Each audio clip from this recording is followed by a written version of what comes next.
ওই দায়িত্ব পালনার্থে আলী মুর্তাজা রাদিয়াল্লাহু তাআলা আনহু তাকে ধরে শোয়াইয়ে তার সিনার উপরে উঠে বসলেন। নিয়াম থেকে খাপ থেকে তলোয়ার বের করলেন, জবাই করে দিবেন। ইহুদি দেখল আমি তো চলেই যাচ্ছি, যাওয়ার পথে হলো আলীকে একটু বেইজ্জত করে যাই, এই লক্ষ্যে তার চেহারা মোবারকে থুক মারে। ইহুদির থুতু যখন আলী মুর্তাজা রাদিয়াল্লাহু আনহুর চেহারায় পড়ে, হযরতে আলী তাকে ছেড়ে দিয়ে সরে দাঁড়াইলেন। ইহুদি আশ্চর্য হয়ে জিজ্ঞেস করছে, আলী, তোমার নবীকে গালি দেওয়ার কারণে আমার সিনার উপরে উঠে বসেছ, তলোয়ার হাতে নিয়েছ, জবাই করে দিবে। এই মুহূর্তে যখন তোমাকে থুক দিলাম, তোমার গোস্সার আগুন তো দাউ দাউ করে জ্বলে ওঠার কথা, আমাকে তিলে তিলে ভাগ করে ফেলার কথা, একেবারে ছেড়ে দিলে কারণ কি? আলী মুর্তাজা রাদিয়াল্লাহু তাআলা আনহু যে উত্তর দিলেন, স্বর্ণ অক্ষরে লেখা রাখার উত্তর। বললেন, ইহুদি, তুমি আমাদের নবীকে গালি দিয়েছ, আমাদের আল্লাহর পক্ষ থেকে আমার উপর দায়িত্ব এসেছে তোমাকে বিদায় করে দেয়ার। সেই দায়িত্ব পালনার্থে তোমার সিনায় উঠে বসেছি, তলোয়ার হাতে নিয়েছি। এই মুহূর্তে তুমি যখন আমার চেহারায় থুতু মেরেছ, আমার গোস্সার আগুন এমনভাবে দাউ দাউ করে জ্বলে ওঠে, মনে চায় তোমাকে তিলে তিলে ভাগ করে ফেলি। অতএব এই অবস্থায় যদি তোমাকে হত্যা করি, এই হত্যা হবে আমার গোস্সার আগুন নিবানোর জন্য, আমার আল্লাহর জন্য হবে না। যে কাজ আল্লাহর জন্য হয় না ওই কাজ মুসলমান করে না, এটা পরিহার করে। তাই তোমাকে ছেড়ে দিলাম, হত্যা করলাম না। ইহুদি বলছে, আলী, এই যদি তোমার দ্বীনের তালিম আর শিক্ষা হয়, এমন দিন হক এবং সত্য না হলে আর কোন দিন হক এবং সত্য হবে?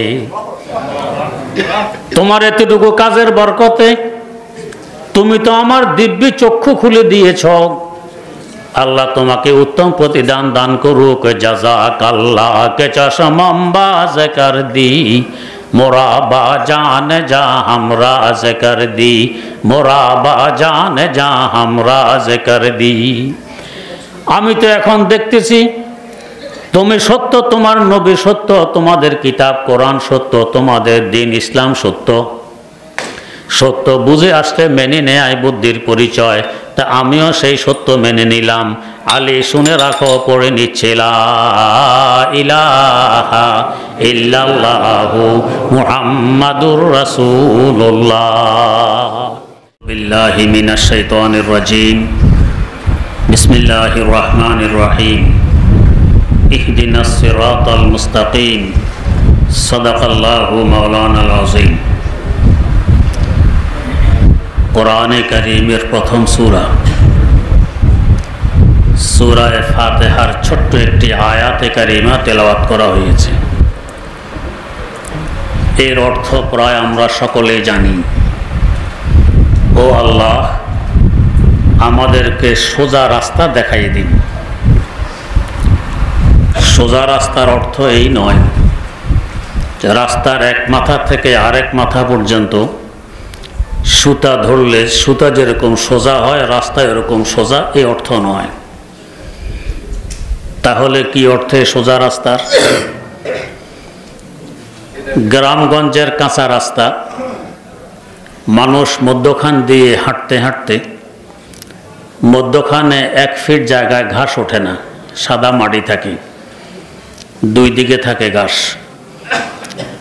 রাতের অন্ধকারে রাস্তা চলতে সাধারণত যাদের বুদ্ধিশুদ্ধি আছে সাদা জায়গা দেখে দেখে হাঁটে, কালো জায়গায় পা দেয় না। কালো জায়গা ঘাসও হতে পারে, গর্ত হতে পারে, গোবর পায়খানা ইত্যাদি ময়লাও হতে পারে। যদি ঘাস হয় তো বাঁচলাম, গর্ত হলে পড়লাম, পা ভাঙলাম, গন্তব্যের পরিবর্তে হাসপাতালে পৌঁছলাম। আর যদি ময়লা ইত্যাদি হয়, আমাদের স্বভাব কি পায়ে লাগলো বোঝার চেষ্টা করি। অন্ধকার রাত, দেখা তো যায় না, তখন হাতে ধরি। এরপরও দেখা যায় না, বুঝে আসে না এটা কি, তারপরে নাকে লাগাই। এরপরে টের পাই যে এটা ছিল গু। পাও নষ্ট করলাম, হাতও নষ্ট করলাম, নাকও নষ্ট করলাম। এই দশা কেন ঘটল? কালো জায়গায় পা দেওয়ার কারণে। তাই নিরাপদে গন্তব্যে পৌঁছতে হলে আমাকে সাদা জায়গা দেখে দেখে হাঁটতে হবে। রাস্তা যতই আঁকাবাঁকা হোক না কেন আমি নিরাপদে গন্তব্যে পৌঁছতে পারবো। এটাকে বলে সিরাতে মুস্তাকিম। তো সিরাতে মুস্তাকিমে চলে গন্তব্যে পৌঁছতে হলে 4টি শর্ত পূরণ করা আবশ্যক। যে পর্যন্ত 4 শর্ত পূরণ না হবে এ পর্যন্ত নিরাপদে গন্তব্যে পৌঁছা যাবে না। দুনিয়ার ব্যাপারও এমন। যেমন ধরুন এখন আমরা আছি ঢাকা, চিটাগাং যাব, চিটাগাং গন্তব্য। চিটাগাং পৌঁছতে হলো 4টি শর্ত পূরণ করা লাগবে। 1 নম্বর, দেহ লাগবে। আমার দেহই যদি না থাকে তো চিটাগাং কি পৌঁছবে? দেহ শর্ত। 2 নম্বর শর্ত, জান। দেহ আছে, জান নেই। মুর্দা কি স্ব ইচ্ছায় নিরাপদে চিটাগাং পৌঁছতে পারে? পারে না, জান লাগবে। 3 নম্বর শর্ত, শক্তি। দেহ আছে, জান আছে, কিন্তু শক্তি নেই। এই দেহ কি স্ব ইচ্ছায় নিরাপদে চিটাগাং পৌঁছতে পারবে? পারবে না। 4 নম্বর শর্ত, চোখ। দেহ আছে, জান আছে, শক্তিও আছে, কিন্তু চোখ নেই, অন্ধ। এ অন্ধ কি একা একা নিরাপদে চিটাগাং পৌঁছতে পারবে? পারবে না। এই 4টি শর্ত যখন পূরণ হবে, দেহ, জান, শক্তি ও চোখ, তাহলে নিরাপদে আমি চিটাগাং পৌঁছতে পারবো। যেভাবে দুনিয়ার গন্তব্যে পৌঁছতে 4 শর্ত প্রয়োজন, আমার বাস্তব গন্তব্য, যে গন্তব্য এখানে থাকা অবস্থায় দেখা যায় না, ওইটা কোন গন্তব্য? আল্লামা রুমির ভাষায় আওয়াতন মুলকে রাখো সামনিস্ত, আওয়াতন মুলকেস্তে আরা নামনিস্ত, আওয়াতন মুলকেস্তে আরা নামনিস্ত। আমার গন্তব্য বাংলাদেশ নয়, ভারত নয়, আমেরিকা নয়, ইউরোপ নয়, ইরাক নয়, সিরিয়া নয়। আমার গন্তব্য এমন এক জায়গা যে এখানে থাকা অবস্থায় দেখা যায় না, যাকে শরীয়তের পরিভাষায় জান্নাত বলা হয়, আমরা বেহেশত বলে থাকি। ওইটা আমার মূল গন্তব্য। ওই গন্তব্যে পৌঁছতে আমাকে 4টি শর্ত পূরণ করতে হবে। দেহ লাগবে, জান লাগবে, শক্তি লাগবে, চোখ লাগবে। তো ওই গন্তব্যে পৌঁছার দেহ কি? ওই গন্তব্যে পৌঁছার দেহের নাম ইবাদত, দেহের নাম আমল। ইবাদত ছাড়া, আমল ব্যতীত জান্নাতে পৌঁছা সম্ভব নয়। আমল লাগবে। তাও আমল নিজের মন মতো নয়, আমার মালিকের আদেশ নিষেধ অনুযায়ী। আব্বা মারা গেল, 4 দিনের দিন কুলখানি। হুজুর চলেন একটু আমাদের বাসায়। কি আজকে ওখানে? আমার আব্বার আজকে 4 দিন কুলখানি। বা শরীয়তে এগুলো নেই, সব তো হবে না। হুজুর এবছর তো তারিখ দিয়ে ফেলেছি, ঠিক আছে, ভবিষ্যতে আর করব না। আপনার আব্বা কি ভবিষ্যতে আবার মারা যাবেন? আব্বা তো একজনই। আর কি 4 দিন কখনো আসবে? সামনে 5 দিন আসবে, 6 দিন আসবে, 4 দিন তো আর আসবে না। তো ভবিষ্যতে করবেন না, কি অর্থ? এটা আমার মন চাহি একটি আমল, এই আমল দ্বারা জান্নাতে পৌঁছা যাবে না। তেমনিভাবে সারা বছর সুন্নতের কোনো বালাই নেই, পাবন্দি নেই। বছরে একবার 12 রবিউল আউয়াল মিছিল বের করলাম, ফিরে এসে খিচুড়ি কিংবা সিন্নি খেয়ে বাড়ি চলে আসলাম, নবীর হক আদায় হয়ে গেছে। এটা ধোঁকা। এই আমল বাস্তবে দেখো নয়। তাই কোনো বুজুর্গ বলেছেন, জিনহার আযা কওম নাবাশিকে ফেরিবান্ত, জিনহার আযা কওম নাবাশিকে ফেরিবান্ত, হকরা বসজুদে ও নবী রাব দুরুদে, হকরা বসজুদে ও নবী রাব দুরুদে। বছরে একবার ঈদের মাঠে গিয়ে সেজদা দিয়ে আসলাম, আল্লাহর হক আদায় হয়ে গেছে। বছরে একবার মিছিল করে আসলাম 12 রবিউল আউয়াল, নবীর হক আদায় হয়ে গেছে। এটা তো ধোঁকা। যার মাথা থেকে পা পর্যন্ত নবীর সুন্নতে রঙ্গে রঙ্গিত, ও তো আশিকে রাসূল হতে পারল না, সে ওয়াহাবি। আর যার দেহের মাথা থেকে পা পর্যন্ত সুন্নতের নাম নিশানাও নেই, সে আশিকে রাসূল। এটা কত বড় ধোঁকার কথা। তো যেই দেহ লাগবে জান্নাতে পৌঁছতে হলে এই দেহ হবে মালিকের আদেশ নিষেধ অনুযায়ী আমল করলে, নিজের মন চাহি আমল দেহ হবে না। তেমনিভাবে আমলও হতে হবে পরিপূর্ণ। নামাজ পড়ি আবার ঘুষও খাই, রোজা রাখি পর্দা করি না, হজ করি জাকাত দেই না, তো প্রতিবন্ধী দেহ। এই প্রতিবন্ধী দেহ নিরাপদে গন্তব্যে পৌঁছতে পারে না। দেহ হইতে হবে পরিপূর্ণ। উদখুলু ফিস সিলমে কাফা, পুরা ইসলামের উপর আমল করতে হবে, এটা হলো দেহ। দেহ পেয়ে গেলাম, আমল ইবাদত। জানের দরকার। জান কি? জান হলো ইখলাস। ইখলাসের সাথে আমল করলে জানদার আমল হয়। ইখলাসবিহীন আমল, জান শূন্য আমল, এটা মুর্দা, কোনো সওয়াব নেই, আমলের কোনো ভ্যালু নেই। আমল করলে আমাকে মানুষ ইজ্জত সম্মান দিবে না বেইজ্জত করবে, কে কি বলবে না বলবে, এদিকে কোনো ভ্রুক্ষেপ থাকবে না। আমার আল্লাহ রাজি আছেন কি নেই, দৃষ্টি শুধু এদিকে থাকবে, এটা হলো ইখলাস। ফারুক আজম ওমর রাদিয়াল্লাহু তাআলা আনহু সিরিয়া গেলেন, রোম সম্রাটের প্রদেশ, তৎকালীন সুপার পাওয়ার। খেতে বসলেন, একটু খাবার পড়ে গেছে, তুলে নিয়ে পরিষ্কার করে খেয়ে নিলেন। বলা হলো, হুজুর করলেনটা কি? সুপার পাওয়ার রোম সম্রাটের প্রদেশ সিরিয়া, এখানে নিচের খাবার তুলে খেয়ে নিলেন। এরা যদি দেখে ভাববে মুসলমানেরা ফকিরের গোষ্ঠী, এদের লোভ লালসা কি পরিমাণ, মাটি থেকে তুলে খাবার খেয়ে ফেল, ইজ্জত থাকবে না। এই কথা শোনার পর গর্জে উঠলেন, আতরুকু সুন্নাতা হাবিবি লিহাউলাইল হুমাকা, এই ধরনের আহমকদের কারণে আমি আমার হাবিব সাল্লাল্লাহু আলাইহি ওয়াসাল্লামের সুন্নাত ছেড়ে দিব? তো কে কি বলবে না বলবে, ওদিকে আমার ভ্রুক্ষেপ থাকবে না, আমার দৃষ্টি থাকবে আমার আল্লাহ রাজি আছেন কিনা। এটা হলো ইখলাস। ইখলাসের সাথে আমল করলে, ইখলাসের একটি বৈশিষ্ট্য, মুখলেস নিজে উপকৃত হয় না, বরং ইখলাসের প্রভাব চতুর্দিকে ছড়িয়ে পড়ে, অন্যরাও এর দ্বারা উপকৃত হয়। এক কমবখ্ত ইহুদি রাসূলুল্লাহ সাল্লাল্লাহু আলাইহি ওয়াসাল্লামকে গালি দেয়। যদি কোনো কমবখ্ত রাসূলুল্লাহ সাল্লাল্লাহু আলাইহি ওয়াসাল্লামকে গালি দেয়, তার জিন্দা থাকার অধিকার থাকে না। একটু আগে জাহান্নামের খড়ি, এখন জান্নাতের মালিক। কিসের বরকত? একজন মুখলেস বান্দার ইখলাসের বরকত। তো ইখলাসের সাথে আমল করলে শুধু মুখলেস উপকৃত হয় তা নয়, এর দ্বারা অন্যরা উপকৃত হয়, ইখলাসের প্রভাব চতুর্দিকে ছড়িয়ে পড়ে। তো দেহ পেলাম ইবাদত আমল, জান পেলাম ইখলাস। এখন দরকার শক্তির। শক্তি কি? শক্তি হলো ইহসান। ইহসান কি? বুখারী শরীফের প্রসিদ্ধতম হাদিস, হযরত জিবরিল আমিন আলাইহিস সালাম দরবারে নবুয়তে এসে জিজ্ঞেস করেন, মাল ইহসান, ও আল্লাহর নবী ইহসান কি? জবাব দিলেন, আনতা আবুদাল্লাহ কাআন্নাকা তারাহু ফাইন লাম তাকুন তারাহু ফাইন্নাহু ইয়ারাক। ইহসানের দুইটি স্তর। একটি স্তরকে বলা হয় মাকামে শুহুদ, আরেকটি স্তরকে বলা হয় মাকামে মুরাকাবা। এটা কি বাইরের না ভিতরের?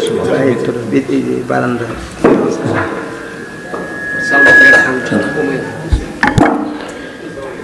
ইহসানের দুই স্তর। এক স্তর মাকামে শুহুদ, আরেক স্তর মাকামে মুরাকাবা। মাকামে শুহুদ কি?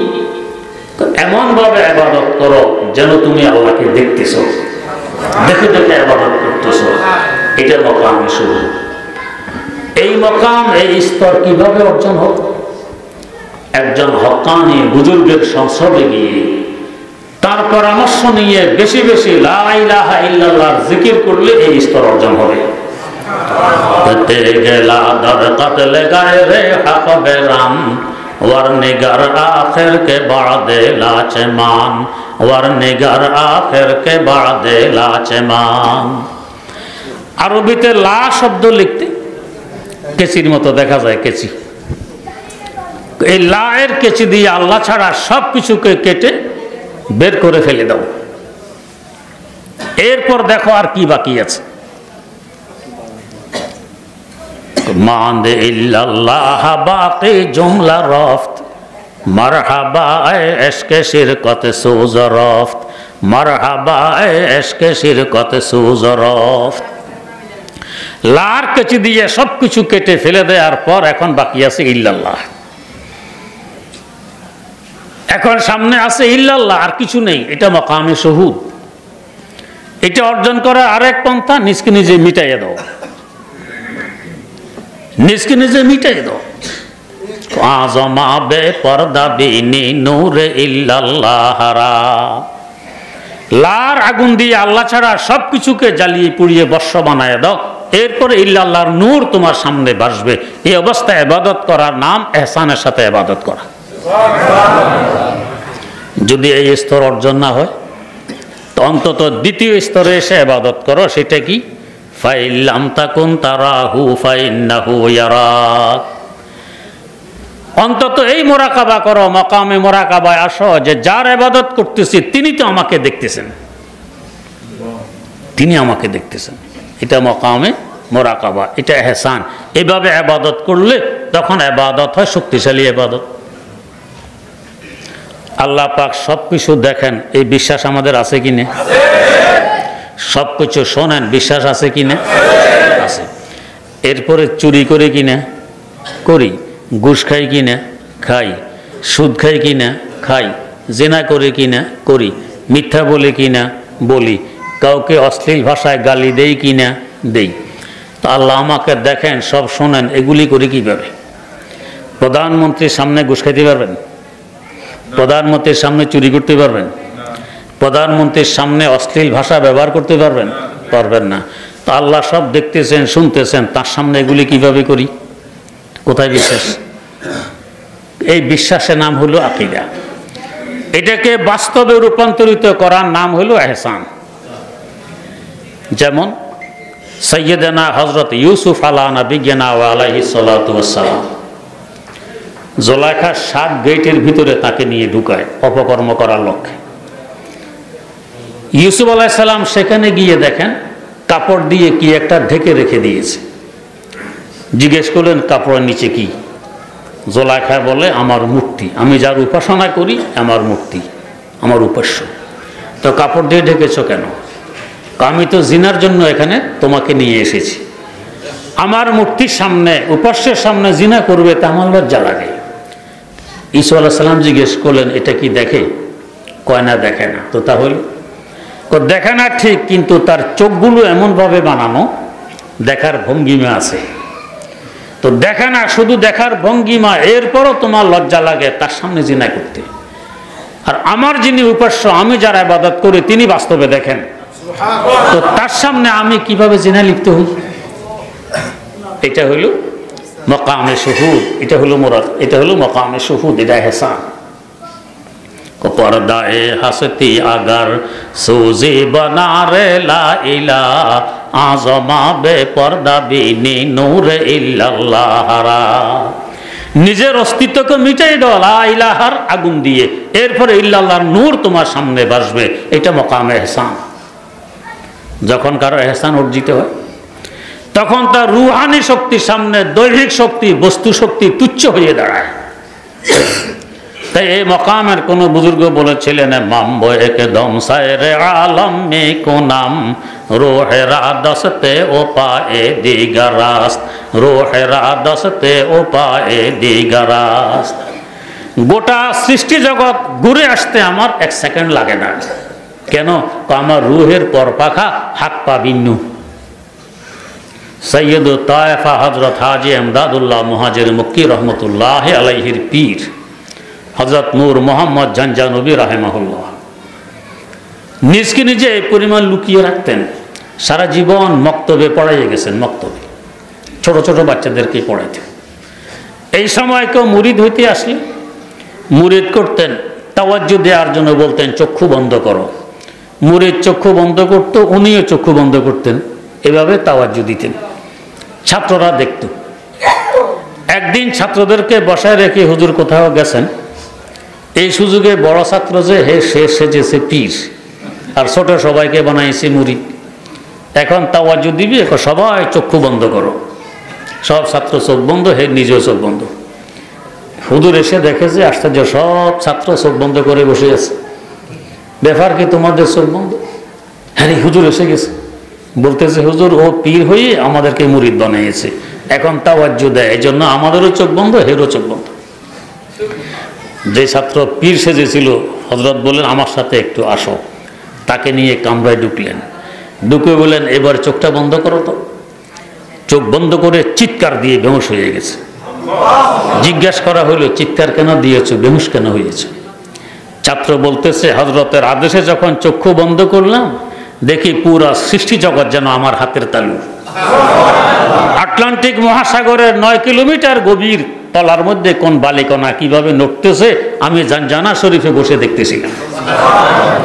আফ্রিকার মহা জঙ্গলে কোন পাতা কিভাবে নড়ে আমি এখানে বসে দেখতেছিলাম। তাই সইতে পারেনি, চিৎকার দিয়ে বেহুশ হয়ে গেছে। মাম্বো একদম সায়রে আলম মে কো নাম রোহেরা দসতে ও পায়ে দিগারাস। এটা হলো এহসান। এহসান হলো মূল শক্তি। চতুর্থ নম্বর লাগবে চোখ। চোখ চোখ হলো এলেম, কোরআন হাদিসের বিদ্যা, এটা চোখ। যার বিদ্যা যত বেশি তার চোখের জ্যোতি তত বেশি, যার বিদ্যা তত কম জ্যোতি তত কম। যার কোরআন হাদিসে এলেম মোটেও নেই সে অন্ধ। রাসূলুল্লাহ সাল্লাল্লাহু আলাইহি ওয়াসাল্লামের জ্যোতি সবচেয়ে বেশি। গোটা দুনিয়াবাসীকে দেখাইতে হবে গন্তব্য, কত জ্যোতির দরকার। এলেমও দিয়েছেন কি পরিমাণ। তিনি বলতেছেন উতিতু ইলমাল আউয়ালিনা ওয়াল আখিরিন, আগেরকার পরেরকার সকলের এলেম একা আমাকে দেয়া হয়েছে। তাই জ্যোতি এত বেশি, দুনিয়া থাকা অবস্থায় আখিরাত দেখে গেছেন। একবার তো মেরাজে গিয়ে, আর একবার সালাতুল খাউফ অবস্থায়। যুদ্ধের মাঠে নামাজের ব্যতিক্রম ধর্মী একটি নিয়ম, সেই নিয়মে নামাজ পড়তেছেন, হঠাৎ সামনে চলে গেলেন, আবার পিছনে সরে আসলেন। সাহাবা কেরাম জিজ্ঞেস করলেন হুজুর আজকে দেখে নামাজে একবার সামনে গেলেন আবার পিছনে সরলেন, কারণটা কি?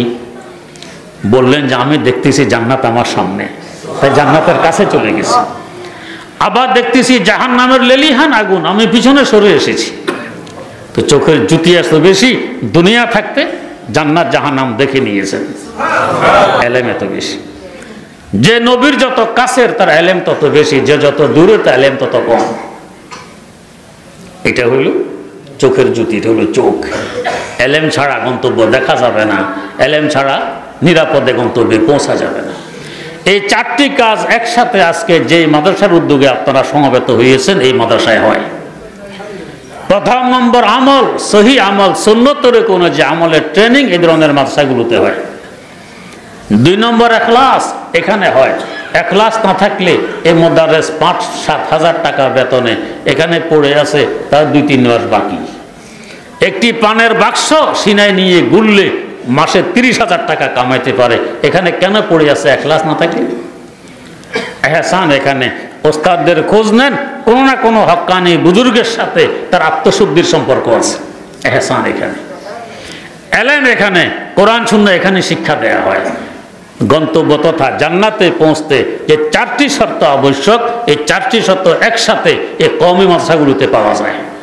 অন্য কোথাও একসাথে 4 শর্ত আপনি পাবেন না। অতএব এই মাদ্রাসাগুলো আকারে ছোট্ট দেখলে কি হবে, এর মূল্য অনেক বেশি। এর সাথে আমি আমাকে যত জুড়ে রাখতে পারবো, আমার নতুন প্রজন্মকে এখানে দিয়ে শিক্ষিত বানাইতে পারবো, ততই আমি নিরাপদে আমার গন্তব্য তথা জান্নাতে পৌঁছতে পারবো। আল্লাহ রাব্বুল আলামিন আমাদেরকে তৌফিক দান করুন। ওয়াজ এখনো শেষ হয়নি। আমার আগে যিনি ওয়াজ করছিলেন মাশাআল্লাহ ধীরস্থিরে ওনার ওয়াজ শুনে শেষ মুনাজাত দিয়ে এরপরে ইনশাআল্লাহ বিদায় হব। আল্লাহ রাব্বুল আলামিন আমাদেরকে তৌফিক দান করুন। সুবহানাল্লাহি ওয়া বিহামদি, সুবহানাকাল্লাহুম্মা ওয়া বিহামদি।